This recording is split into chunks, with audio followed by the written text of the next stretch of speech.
to do some sketchy shit. Do-da, do-da, hope I get away with it. Oh, do-da-day.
Of course, it would probably help if I added myself to the stream while the credits were rolling, but then again, it's been a long day.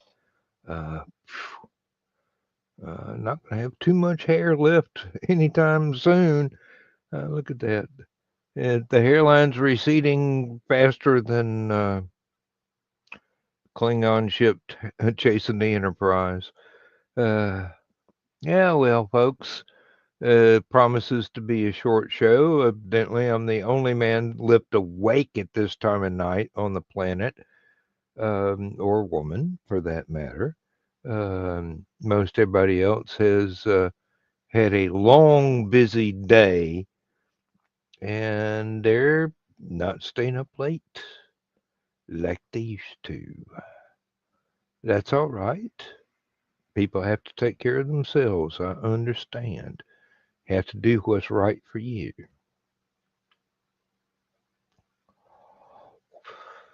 We have a little bit of news today. The final step that I can take on the next book was undertaken. My publisher emailed me and said, okay, we got the cover. We've got the text edited to a fare thee well. Shoot me a back cover blurb and we'll get this underway and see how quickly it can hit the store shelves. So I pulled up the two files that I had that were back cover blurbish and kind of amalgamated them into something short and sweet because back cover blurbs can go on for a while and you don't want to give too much away. But then again, unless the reader who is about to buy it is one of those folks that wants to look at the back page and see how everything ends before they buy it and start at the beginning, good enough. It's short, it's sweet, it's not too wordy, which I know will positively make any fans of mine fall out of their chairs because I am a wordy bugger. I write entirely too much and have to edit ruthlessly. No, my editor's name is not Ruth, so if it was, I'd have to change that joke. Yeah, cut it till it bleeds and then cut it some more is basically what I've been told. And that's by people whose books I will actually buy, so works for them, may not necessarily work for me. Now, I spent yesterday, after having been sent a copy of the cover art, writing up a piece of music, chopping 30 seconds out of the middle of it to get the advert for the book to be under a minute. It's down, I got it down to 58 seconds. I wanted it at 30 seconds, but there was no way that I could actually describe everything in 30 seconds. I was able to do it with Aphelion by leaving out a bunch of stuff for the 37-second Aphelion advert, but I had it at 52 seconds and then realized that no, it's not going to not it everything is not going to fit. The narration on the ad ran 56 seconds. I was able to shave a little bit off of the I don't want to call it animation. It's basically just a still photograph that's there the whole time with the narration on top of that and the text of the narration playing alongside the music. I'm still not sure about the mixing, even though I put my headphones on, so I got it right.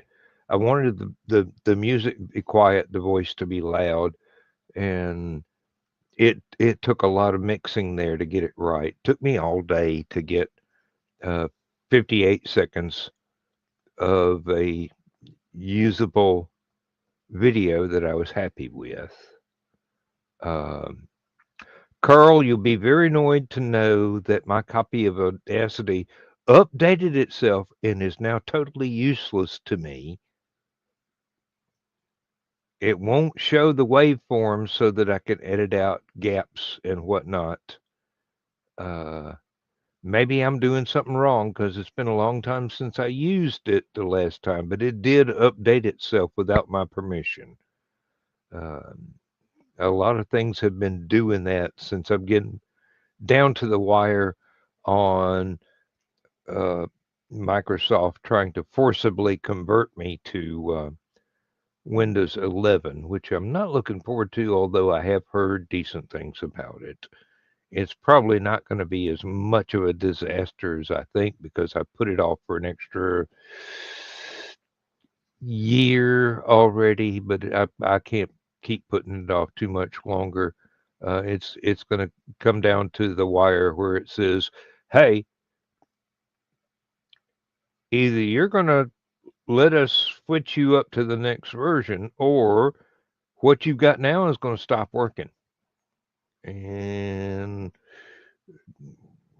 I don't have much choice, do I? The laptop is already right up that wire. It would be nice if the laptop gave me a preview of what the desktop might turn into so I could deal with any potential fires that need to be put out. I've still got the computer, which cannot be updated because it doesn't have all the specs that 11 requires that 10 finds perfectly normal. I've still got a couple of devices that'll run Windows XP and have been told to never update again, but I don't trust them to get online and do things. It'd be all right offline and copy files onto a thumb drive and then pop that into an online safe computer to upload to something else. But that's a lot of work rewiring everything so that those older computers can be used. One of them is a netbook, which they no longer make a fan for, and it desperately needs a fan. It makes so much noise. I mean, the fan that's in it is not dead, but it sounds like it's on its last legs. And when that fan dies, and there's no coolant whatsoever inside the box, and there's no way to replace anything because the only things that fit are no longer in production. Took it to a shop. They said, "We can't find it. We looked. You're just going to have to use it till it dies and then donate it to a museum somewhere because this thing is an antique." I'm going, "You want the original Pentium that I hand built that's in my barn? Uh, doesn't have any hard drives in it because I scavenged those." But these things, they happen. But let me click down here since I am basically alone in the channel. I can go to media assets and I can do what Joe Doug suggested and give y'all the first preview. For those of you that did not click on my Facebook post yesterday and this morning, to something about the next book that's coming out. So here we go. In the early days of the Korean War, an underage boy ran away from his family's farm in West Virginia to join the Army. He quickly transferred to the Air Corps and became a fighter pilot. Somehow, he became useful to several alphabet agencies, so he was recruited to help them during the Cold War. Eventually, he got tired of being a spy and tried to retire. Fate had other ideas. These are some of the early adventures of Captain Tom Darby of the U.S. Army Air Corps. From before that fateful night, he rode his motorcycle around a curve too fast on a back road in rural Georgia and accidentally began a new life entirely. There you go. Just under a minute. Let's see.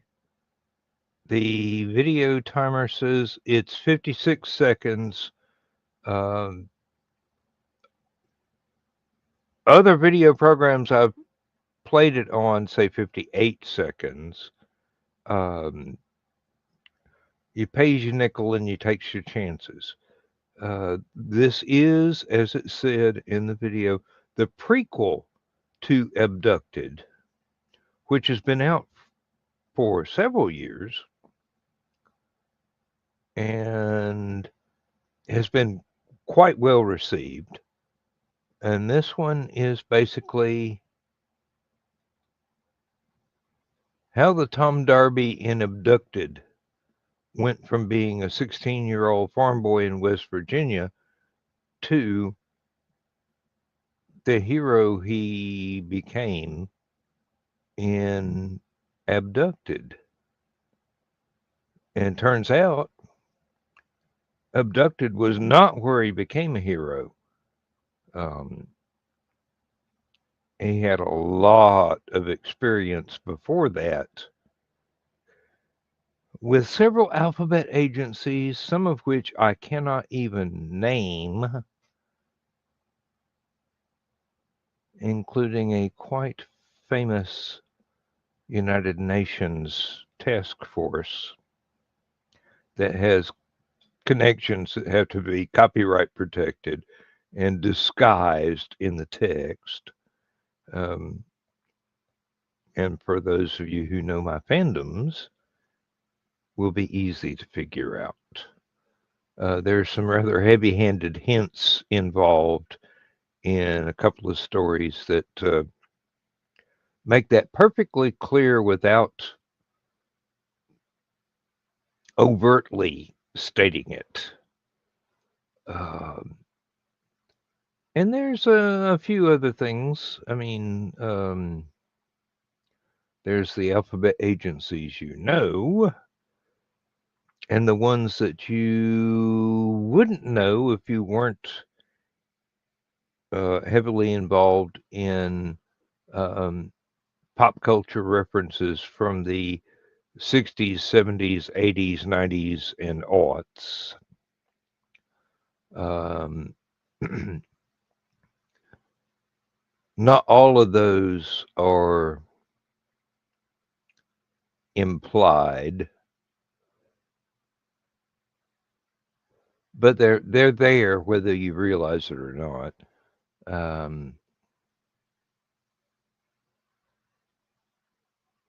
Tom Darby did not like being a spy.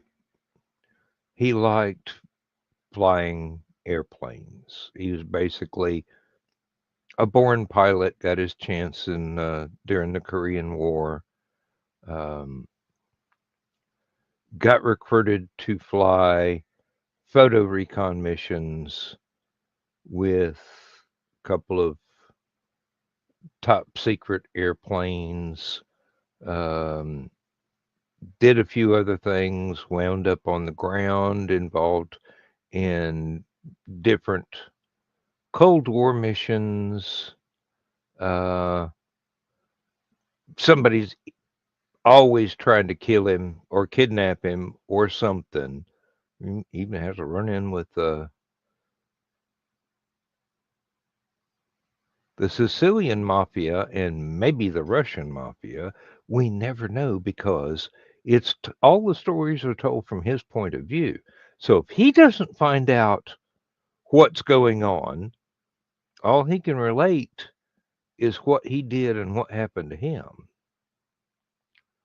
Now, there may even be a little bit of mystery in one story as to whether or not a later incarnation of his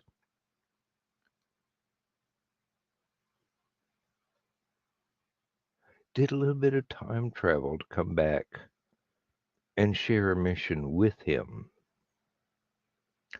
thus inspiring him to do some of the things that he did later on when he was older. We shall see. If anybody catches on, that's fine. It's not implicitly stated anywhere. There are hints, there are clues for those who are willing to do the mental gymnastics to put that sort of thing together. I don't write things that are encrypted, just more than they seem to be on the surface sometimes. If you know certain fandoms, you'll get the references. If you don't, it won't make any difference. It'll still be a rousing, good story. This has got a lot of action. It's got a little gunplay. Um, there's some knife work a time or two. And Tom is not exactly as chaste as he might have appeared and abducted. He's got a little bit more experience than he let on in the original online version of the story. As Larry Niven said, a writer reserves the privilege to have a better idea. And this is exactly what I did. The more stories I wrote, the more times Tom Darby showed up in them. And he was quite a bit more than I originally envisioned him to be, and quite a bit older. So I hope y'all like that. There'll be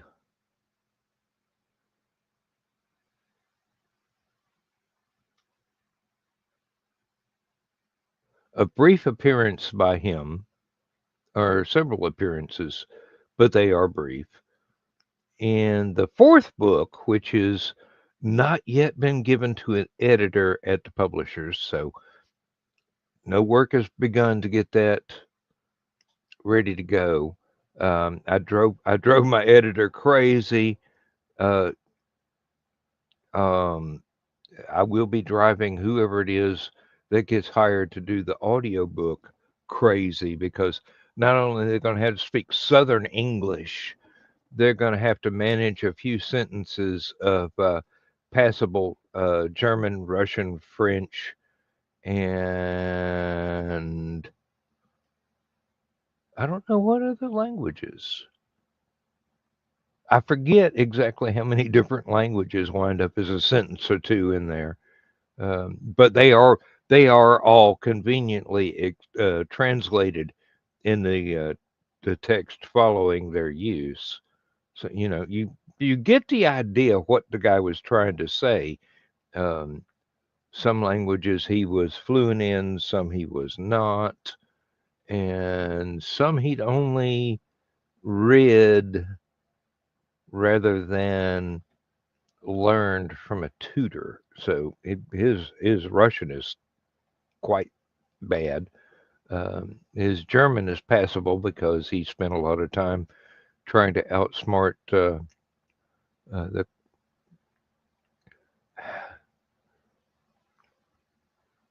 people in East Germany that wanted to do him bad.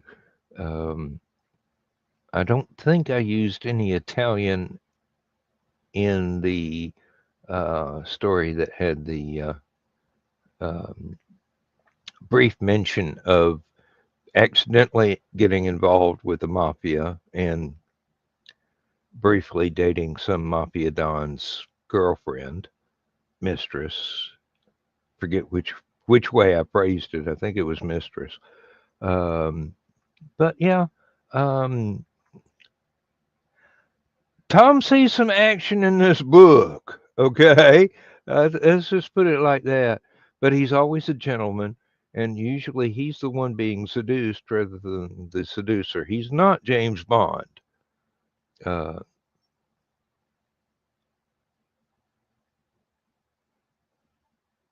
he usually waits till the ladies tell him that he needs to just lay back and think of West Virginia. Um, he's a very polite fellow, except if you start a fight with him, and then it's on, as one fellow in Jamaica found out.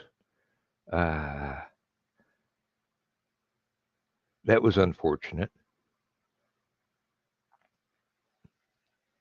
for the fellow in Jamaica, not for Tom. Um, go good guys. Now, I'm looking forward to seeing this one come out. I have no idea. Um, I've got a copy of the cover, which you saw in the video ad. I've got the back cover blurb, which is pretty much what you saw pop up as um, text in the video ad.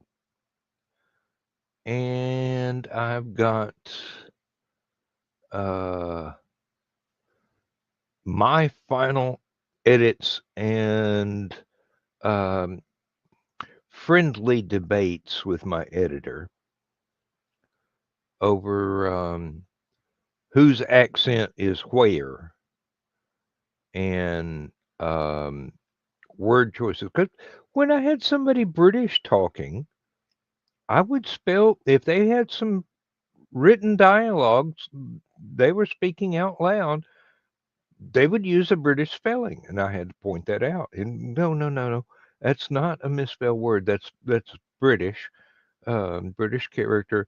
Um, happened a couple of times when I had to explain. Um, there, there are pop culture characters that show up if you are very well read. You will spot them immediately. If you're not, I hope you're highly entertained by the original creators of that character and their quirks that they incorporated into that character. Uh, I indulge in a bit of archaeology and a bit of engineering and some inventiveness, um,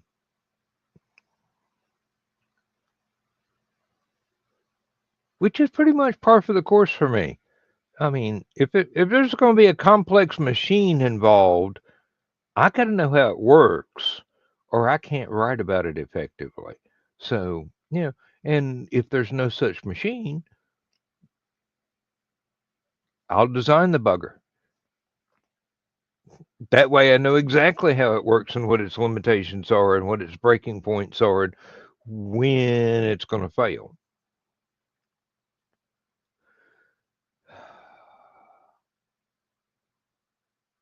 I do hope everyone enjoys the book. Um, it should be out soonish. I don't have a deadline for it to be released. Um, like I said, if my publisher decides to go with the audiobook, whoever he hires to do the audiobook is going to hate me with a white hot passion. Um, but he's found somebody that has um, the ability to do a Southern accent just about as good as mine. Exactly the one I wrote for Tom in the first one. Well, technically the second one. This one that hasn't come out quite yet is the first one.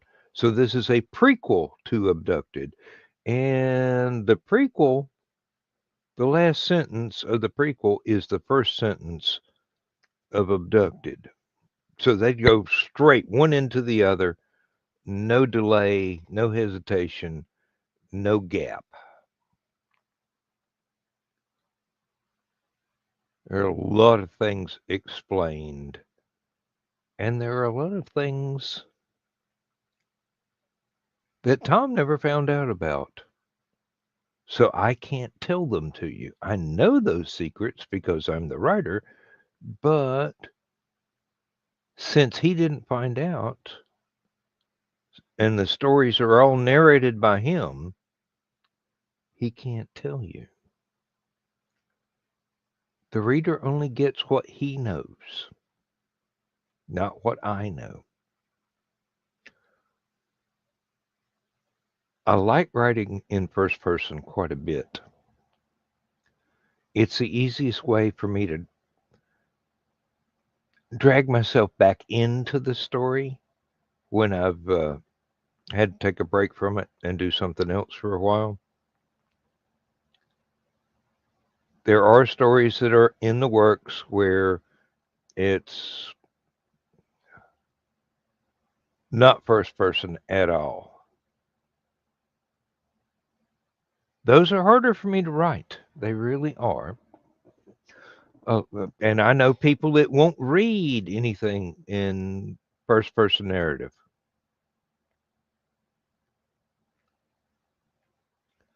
Oh, well, thank you. I'm assuming this is Christian. If it's not Christian, it's Dave. Thank you very much. Oh, I love your show. I'm there every week, even if I don't say much. I do try to say uh, hello at the beginning and good night at the end. Every once in a while, I'll say something in the middle. Just I'm a Doctor Who fan, so uh, it's just one of those shows that I'm a subscriber to and enjoy every Tuesday night at 6 o'clock Eastern time, uh, 6 p.m. Eastern time, not 6 in the morning, because I don't get out of bed that soon. I'm retired. Um, let's see. Talked about the book. I hope it's Christian. I'm wearing his boxers. Will, not knowing the size difference between Christian or Dave, um, let's just roadblock that image right now. I know Dave came and visited you for MegaCon, so some laundry might have gotten misplaced. Never can tell. Although you said you never let Dave in off the porch, you left him outside to um, sleep under a tarp or something. Um Hope you at least gave him a 5 gallon bucket, a Canadian gallon. Uh, thank you, Zach, um, for the necessary. Uh, but these things they happen. Uh, oh, 32 minutes in. I've been monologuing for half an hour, folks. Usually I've got half a dozen people.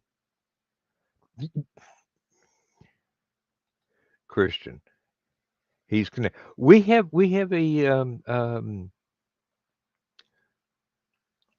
Canadian that we imported who is now living uh, in Florida near uh, Cape Kennedy, and he gets picked on quite a bit. Um, but it's all good-natured stuff. Um, what was that? Oh yeah.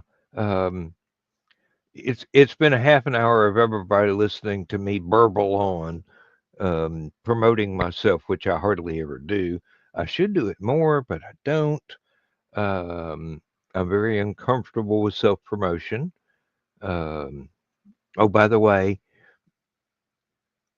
tonight is not typical, but if you like the content, there's a like, share, subscribe. Um, you can click on that. None of it costs you a dime. It's like Aphelion. Don't charge for any of it. Uh, don't even have a Patreon to collect money. Um, although some people do quite well with that and are able to retire from their day jobs and do YouTube full time. Of course, they have to do a lot of YouTube to get enough views to be able to get paid enough to put groceries on the table and pay the rent, pay keep the lights on and whatever. Um, if you can do it, more power to you. I admire you. It's not something that I'm particularly aspiring to. I want you to buy my books and buy my music. Um, All my music is over on Bandcamp. My books are all over the place. Amazon, I think my publisher's got them over on I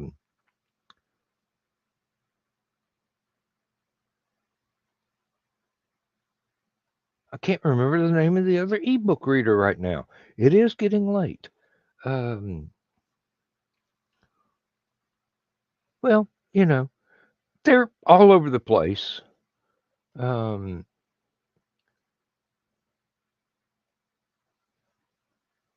It would probably be better if you bought a physical copy of the book, even though that's more expensive for you than the ebook. I get paid better for the ebooks, but Amazon has started this thing where they're going to re-edit ebooks, and re-upload them or take them off of your device entirely if they don't like the content, which is kind of unfair. You should own what you buy. It should be yours. Nobody should be able to go in, oh, I don't like that. Times have changed. That's now hypocritical or prejudiced or whatever. It's a product of its time, especially if it's trying to be a product of an earlier time where something that we would no longer do or say or be was prominent and accepted. It's very hard to describe the past if you have to keep redescribing it with the mindset of the future. It's hard to point out the evils of slavery and colonization and things like that if you can't talk about it at all. Or people with disabilities as a character in a story. But you're not allowed to say anything about that because times have changed and we have to use soft language, as George Carlin described some of it.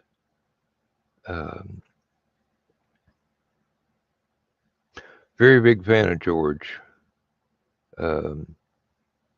especially in the earlier days when he was exploring language as a thing that brings us together and separates us. Later on, not long before his death, he was angry about everything. Well, I mean, he still had the same rhythmic flow to the comedy. It was still almost beat poetry. It was just in a much more furious direction. All his work was decent. Decent as in worth experiencing.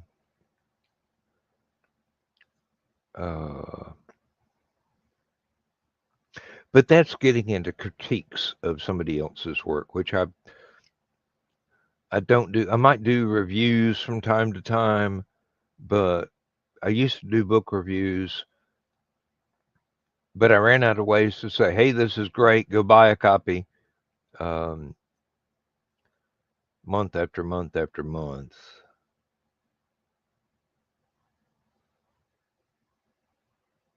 It gets old not being able to vary the vocabulary that you're using to describe something that you're impressed with, and you hope that you will be able to convince someone else it's worth their while to give it a try and see what they think about it.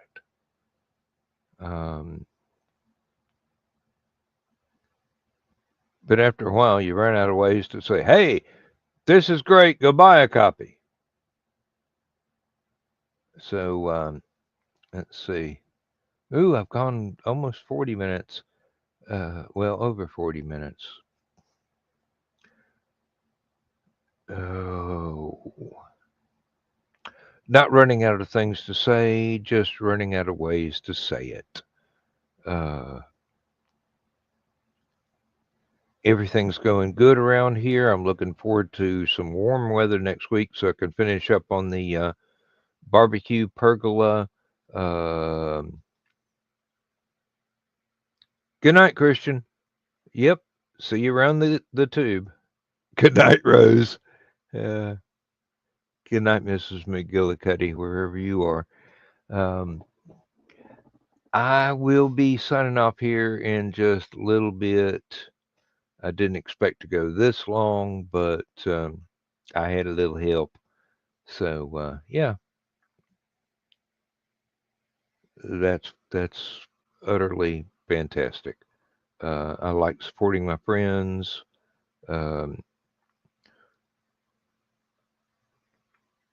IndieCD.org. Check that out if you haven't already. It's been described as the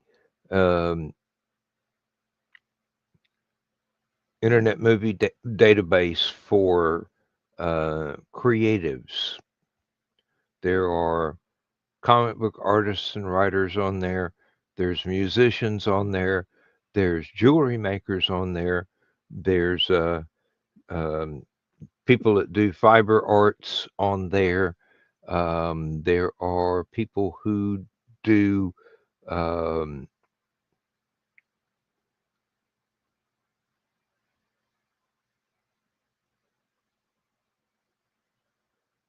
creating journals in ancient Chinese manner. There are people who are doing Chinese history, same fellow doing the journals.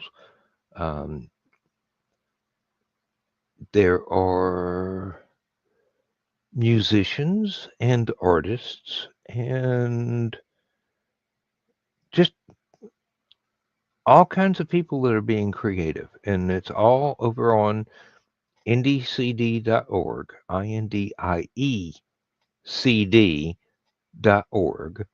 And it's a great little community that, oh, excuse me. It's a great little community there. If you're an indie creator, it's a $40 lifetime membership with absolutely free updates and a little place to blog if you are so inclined. Joe Bachman runs it. He's working on a little marketplace there. You can find links to everybody's work, where it's located, where you can go buy it, or where you can go check it out. Without spending a dime, you can go check it out. And it's absolutely wonderful. I greatly enjoy being part of it. It's one of those things like the Rising Tide Network, which we have not allowed to die. Rising tide raises all ships. We all lift each other up. And that's good work right there. That's good work. All right, it's 33 seconds till I either decide to do another 15-minute monologue or just hit the button and go to bed. Don't believe I'll be going to bed. But once again, for Dawn,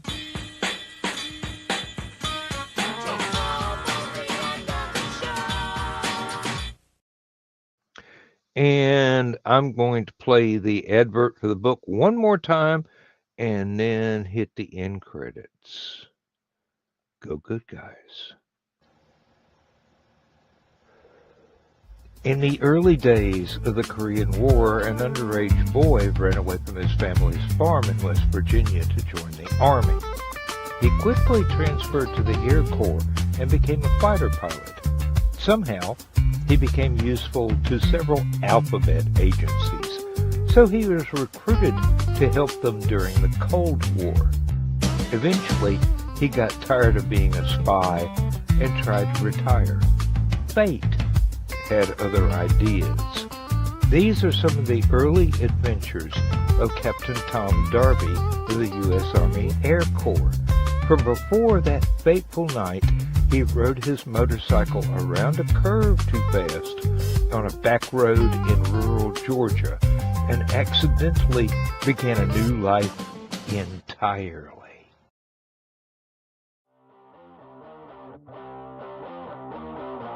Transmission overload. System will shut down.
System will shut down. System will shut down.